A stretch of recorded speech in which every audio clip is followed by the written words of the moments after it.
Welcome to the podcast, NDIS Provider Growth Journey. I'm here with a good friend of mine. His name's Justin and he's from Wheelie Works. Justin, why on earth did I invite you onto this podcast?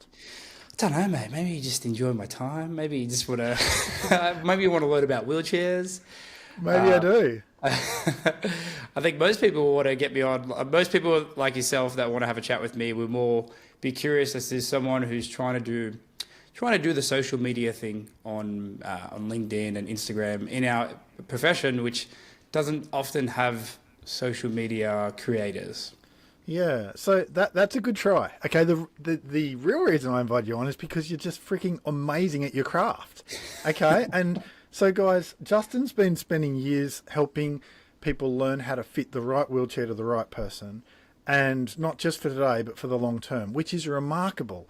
And then he's now training others. And so this is not just for OTs. This is for anyone who wants to build an NDIS business, because he had to start from scratch and then he's gone very big very quickly.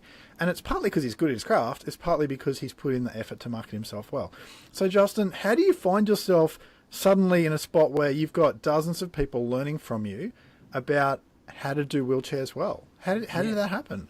Yeah, it's a good question. I think you just got to start. I think people will probably look at the content I'm doing now and think, oh, well, good for him. He's been doing that for ages. But you got to remember, it just starts somewhere. You don't start with like a bunch of people engaged and caring about what you're saying. Mostly because your first few videos aren't gonna be great. They're not gonna be that engaging. Then people aren't gonna be that interested in it. But by keep on showing up, then you start to build a bit more of an audience. And then, yeah, you just got to pick a point to start and then just keep going from there. Well, you certainly did that. So on your agenda this week, right, how many people are currently learning from you, like in your courses and other stuff like that? I mean, how many people are you already influencing? Because Justin is an example of a leader who's helping leaders, which I get excited about. How many leaders are learning from you at the moment? Oh, mate, I don't want to say. You don't have to. You got to make me say. You got to make me sound very vain. But I guess there's on LinkedIn there's 8,000 followers on there, and then on Instagram there's 5,000 followers, and then sadly on YouTube there's only like less than 500. I can't remember last time I checked, but it's not very big on YouTube. But I guess it's more short form content. Maybe I think I do want to have a bit more of a presence on YouTube, and I'll quickly explain why. Because I think YouTube is really where people learn, because it's more of a search function. You know, Google, number one. Number two, YouTube. If someone wants to look for an answer, they go on there. Whereas with LinkedIn, Instagram, not on TikTok. I was, but then I don't know, not on it. Anyways, but with those sort of short form contents, you're kind of just part of the algorithm, and you just need to keep making content to be relevant this week. Whereas YouTube I think it is much better, because people actually search for a certain topic and they go to you and you're right there. And that way you can have content on YouTube, and it's kind of like you've got a 24/7 sales rep who's always there ready to go for your next customer who wants to know more about you. So I think that will be the pivot one day. I think it's just, I'm just really enjoying the short form content. I enjoy being quick and to the point, and I don't think a lot of people that I'm trying to help often YouTube answers, and I know that because I've asked. Like, I do a lot of quizzes and surveys, and I'll be like, guys, what do you Google, or what do you YouTube? And then the answer is, oh, I don't know. Like, some of the answers is I just go to your page, or I speak to a supplier, or I ask a mentor. But for some reason, it's not particularly, because it's such a complex area. I think people assume that YouTube won't have the answers, so maybe I need to change that in the future. There's a mystery to it. I guess you'll find out. And you're obviously a guy who does a lot of trial and error, okay? And you find what works and what doesn't. And I get inspired when I see what you're doing, because I see that you've grown largely not because you went to 100 networking events, not because everyone knew you 3 years ago, because you went and made heaps of videos on Instagram, on LinkedIn, and it's like you're almost down on yourself. Oh, my YouTube, it's only 500 people. It's like, yeah, that's more than almost anyone I know in this very niche sort of industry. So you've put in the work there, and really that's always been about sharing your knowledge. And when I've seen your videos, it's very clear you know what you're doing, and it's very clear that you are succinct. Like, you don't take half an hour to explain what you could explain in 10 seconds. And it's not self-promoting. And I'm like, that is what we need more of. And the thing is, as NDIS business owners, most of us are still stuck in the Facebook mindset from 2020 of get on and tell people how good you are and invite them to connect. It's like, no, just be useful. And that's what you do. And I find that really interesting. Can you tell me, what's it like working alongside your wife? It's beautiful now. It's only been fresh. So Emma, my beautiful partner, she's pregnant at the moment, and she was going to go off work anyway coming up, but then we just found a really good opportunity for her to sort of help me with the business that I'm doing more on a higher level now with Wheelie Works, and I have this course that I'm developing, which isn't public yet, but she's helping me at the moment with just cold outreach, which is essentially just messaging people, saying, hey, I'm working on a project, I need a bit of advice and some discussion. If you're this kind of person, do you want to have a bit of a chat? So that's only started this week. But she's awesome at it. Like, she's really good at it. She knows exactly what to do, and she's very helpful. And even when we reflect on some of the calls that I have, and we're really trying to understand what people are needing. So we will actually go back and look at some of the calls that I have with people and be like, all right, how are we going to sit and work this out together? Because she brings in a different energy than I have. Like, she's very empathetic. She very much understands what it is that people need, and I understand how to give them that. But she more tries to find the problems, and I'm more trying to work on the solutions. I love it. And the other thing is, Emma's going to have more rapport with a certain demographic of people. Yes. You know, you and I are very much like, oh, there's a problem here. Here's the solution. Go. Oh, you haven't done it yet. What's wrong? You know what I mean? Emma's going to walk with people along the journey. And I found that out when in a previous business I used to run, my wife was heavily involved, and she was all empathetic and everyone loved her. And I'm like, well, that's such a different way, but it's actually working better than my way. Yeah, you know? Absolutely. Wow. Awesome. Yeah, she's awesome at that, and I think this is a good balance. I wouldn't even call her my business partner. I think she really is my life partner, and we're just working life out together. I love it. And well done. And congratulations on Bubs and Bubs Are Us. Thank you. You're welcome. What I'm thinking as well is you've grown NDIS business very quickly. Now, obviously, you serve the providers, okay? You're not serving participants, you're serving providers. And to me, that's just magic. I do that too, but I find it hard to switch off at the end of the day. Because, like, I'll go inside, I'll be eating dinner, and in my head, I'll be thinking of the different providers I know who are in a bit of pain. You know, like, I get probably 15, 20 people each day messaging me on LinkedIn, and a lot of them are in a lot of pain.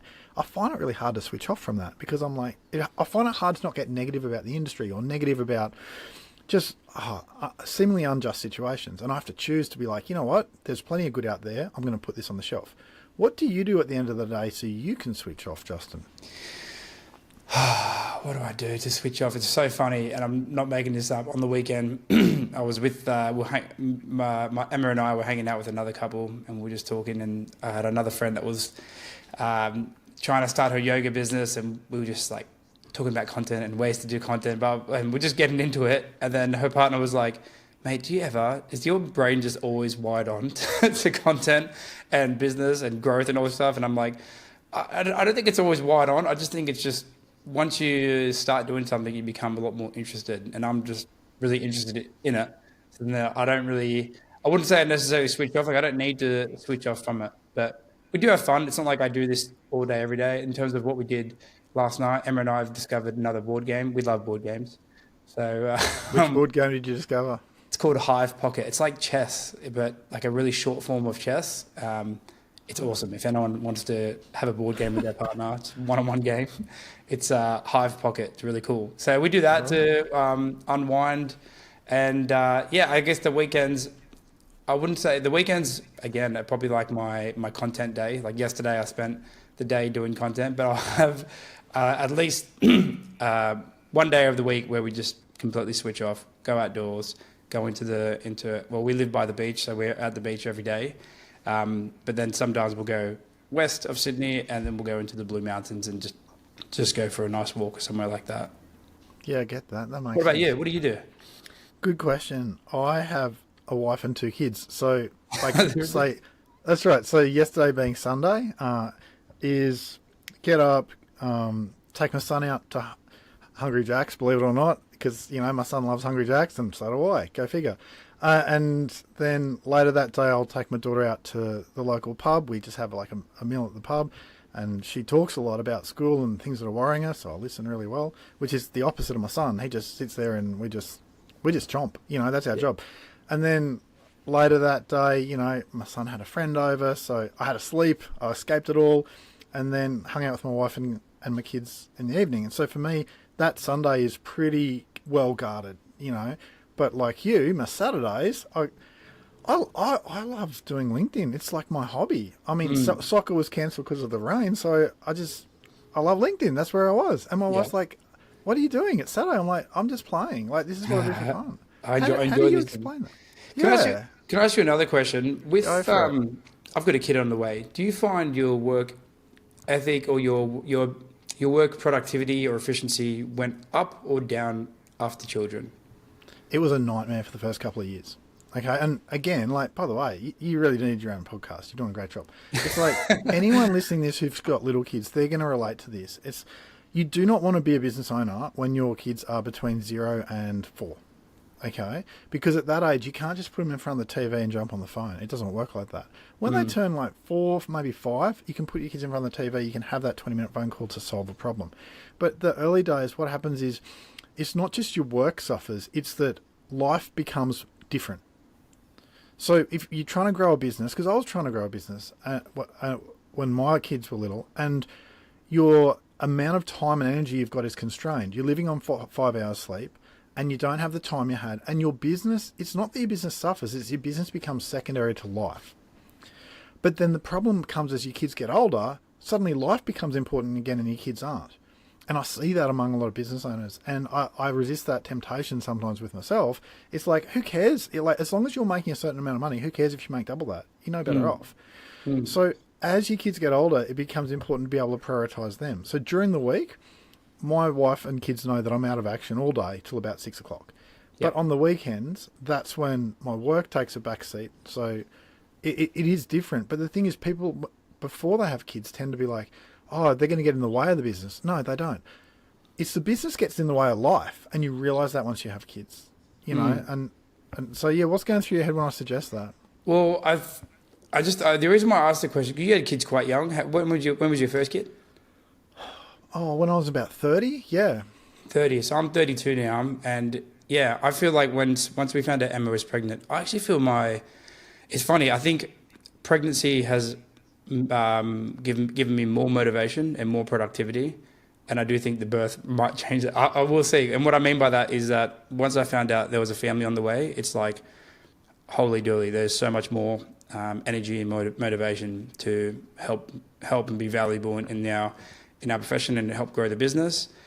And yeah, I just wonder I do wonder what would be like if I didn't have a kid. Like if there wasn't a kid on the way, would I still have this level of motivation and energy to do it? Whereas I think the kid on the way is really helping me be like, all right, now it's not just for me. There's a deeper purpose. It's not just for me. It's not just for the community. It's not just for my values and why I even started all this whole journey.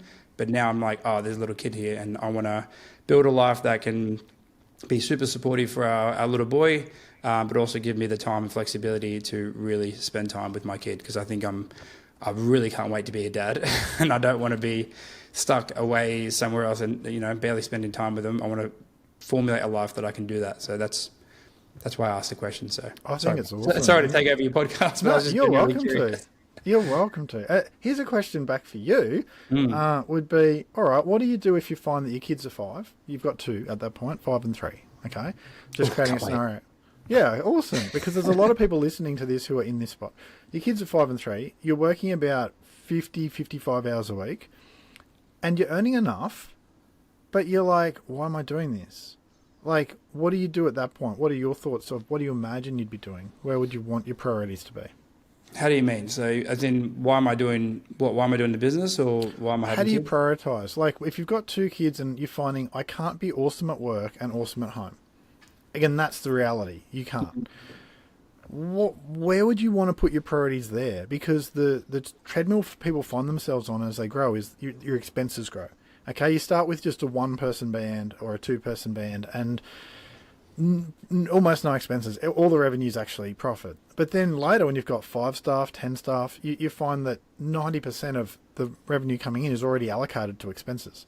And that's about the time that your kids are a bit older. What are your thoughts of what you'll do at that point? How do you prioritize? I don't think any parent would want to hear my opinion. It's like I don't have that. I don't have the experience there to know that just yet. I just know that the more I can the more options you can set up for yourself, the better. So in terms of your listeners, the more, if you're inundated with business and even employees, like if people want to work with you and if people want to give you work, then I'm sure you'll work any flexibility arrangement you need. But the goal is that first is to build that trust with other service providers, with support coordinators, with plan managers, but also other maybe therapists or in the space that would want to work for you. Because I think that's also really valuable as well, is that companies need people to want to work for them. Yeah. I like how you think. Well, I guess you'll discover it, and then you can let me know and come back on the podcast. Easy. I wonder if they'll even have podcasts by then. Okay. Another thing I'd love to understand from you is if you're out there serving other providers, you're effectively a leader of leaders. Okay. But the more you serve other providers, the more you see the holes in their strategy. The more you see like, oh my goodness, why is this person working so hard when he could just have a virtual assistant do 10 hours of his work each week? I'm like, that's interesting. Now, you work with a lot of leaders. Where do you think that leaders are missing the mark at the moment as they're trying to grow their businesses or as they're trying to fulfill what they need to for their participants? In my experience, I haven't seen a lot of business owners that are missing, like it seems like everyone's busy. It doesn't seem like there's a lot of people that want to, like, are needing more referrals. To me, it's more the two people I tend to help the most is people who are maybe working for an organization and they want to go out on their own and they're scared of doing that. Or they've already got a bunch of referrals, but they want to diversify into other areas. You know, they're working in so many different areas. They're spread across so thin. They don't really have a specialty area. Or maybe they are a pediatric organization and they're seeing kids for neurodivergence, sensory, fine motor skills, behavioral things. And they're seeing kids in wheelchairs, but they have to refer them onto somewhere else. And they're like, oh, we don't like to do that because it's kind of like you miss out on that continuity of care. We also, just turning away business unnecessarily. We already know the client. They're already set up in the system. Like it makes sense for us to be able to give an add-on, which is wheelchairs and seating. And it also de-risk the business with the ongoing changes with NDIS. So those are more the two people that I tend to network with. But it's interesting. Like, there must be a lot of other providers yourself that you work with that are just struggling to get referrals. Is that right? Yeah, well, it's different outside allied health. So I work for a lot of people in allied health, and I work for a lot of people who are, say, in SEAL or community access. In allied health, what you're describing is beautiful, and it's harder than it was, but it's still pretty good. But across the board elsewhere, it is like a desert for referrals. But some of the mistakes I'm seeing people make are they're not cutting their expenses. Okay, when things get harder. For example, they've got 10 staff and they know that they've got one massively underperforming staff member. Instead of cutting them, they keep them because they want to be nice or because she was with us from the beginning or whatever. I just see that again and again. It's like, there goes $100,000 that you don't have that you could just put into your good staff. Other things I see people doing is using a lot of manual processes instead of software. Like, why? Like, what are you doing? There's software that might cost $10,000 to get installed that'll save your team so much time. Or another one I see is people who are just not willing to have a crack at life. They've been doing this little segment of NDIS. They don't want to move. They don't want to change anything. I'm like, have a crack. And then I meet you and I'm like, all you do is have a crack. That's all you do. Like, man, and so that makes me actually think another question for you that people can learn from. It's like, how do you accept the genuine risk of going and starting your own thing? Because a lot of people listening to this, they're mid-level leaders or they're high leaders, but they're still safely nurtured in someone else's organisation. Whereas you help people break out of that. Yeah, so is your question more for people who are maybe scared to start doing this kind of thing? Yeah, because you work with them all the time. Yeah, I think if you're scared to post, you're making it more about you. And you really should be making it about helping the people you're trying to help on the other side of the screen. So if you're so fixated on, oh, people are going to think about this, like, don't think about how it affects you. Think about who you're actually trying to help, and you're doing it for them. You're trying to give information out for them so they can see their clients and serve their clients on a higher level. So don't get too caught up on yourself. Try to think about who the people you're helping, and just understand that all this stuff just takes time. Like it takes time. It's awkward at first, but you've just got to you've just got to start, because I'd say you just got to start, and it doesn't have to be so hard. You can literally, like, most people already do content. Like, they do content every day when they write an email, when they see a client, and they do all these things. So just basically just record that. So if you respond to an email, or like I see you do this a lot, you help people all the time, and then boom, there's your content. Like, I see you jumping on a Loom and being like, all right, well, here's how you fix your website, and you're doing it, and you're like, cool, there's content, and now people know Michael is an authority in this space. So I think it doesn't necessarily have to be a Loom. It could be a response to an email. It could be a selfie after an appointment. It could be after a supervision that you've done, or a supervision that you've received. Just anything that's relatable and authentic, post that. It doesn't have to be the hyper edits and the captions and the sound effects and the like, just post. Like, I met with an OT the other day, and she was like, my favorite content that you do was a segment that I do on Instagram called Progress Notes, which after I see a client, I'll jump in my car, put a selfie on, and then I'll just be like, all right, so I saw a client then, and we thought we wanted to go a front wheel drive, but we realized that once we did this, then we were like, all right, so we definitely want to stick with the mid wheel, even though the mid wheel wasn't able to do this. This is basically, how do we come to this decision?